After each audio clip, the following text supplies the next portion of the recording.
间养鸡场要你抓一把泥土靠近闻，这老板的要求真让人惊愕。混杂着鸡粪的泥土都不臭，这是陈建中坚持自然养殖法的成果。他说，这代表鸡健康无毒，关键和食物有关。吃番薯有什么好处？就是淀粉质比较高，而且吃多的话，它的体质会变化。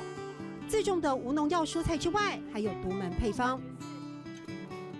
一瓮瓮用枸杞、当归、肉桂调配的药材，搭配各式蔬果发酵成的酵素，全是为鸡准备的。药补、微生物菌和矿物质都要顾到均衡。这就是鱼精，它就是天然的氨基酸，这是要给鸡喝的。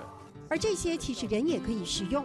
陈建中认为，酵素养生法鸡也适用，更坚持不打疫苗、不打生长激素。前所未见的饲养法，刚开始也有撞墙期。第一批我是700多只，3天之后发生什么事？死掉剩不到100只。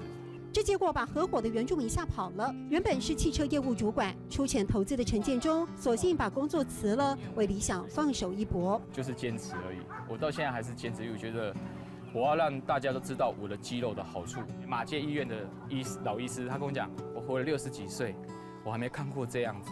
是这样的肯定，让中年转型被骂傻子的陈建中还有动力。他说自己是被盐酥鸡养大的孩子，家里卖了几10年，鸡肉健不健康心知肚明。而现在自豪，一手养大的鸡体型不大，但绝对健康。那这个价值就是那给鸡爬的，让它多运动，欧一斗运通。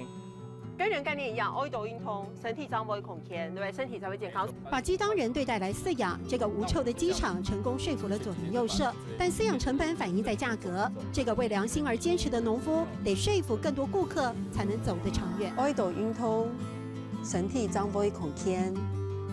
欧一斗运通，身体脏不会恐天。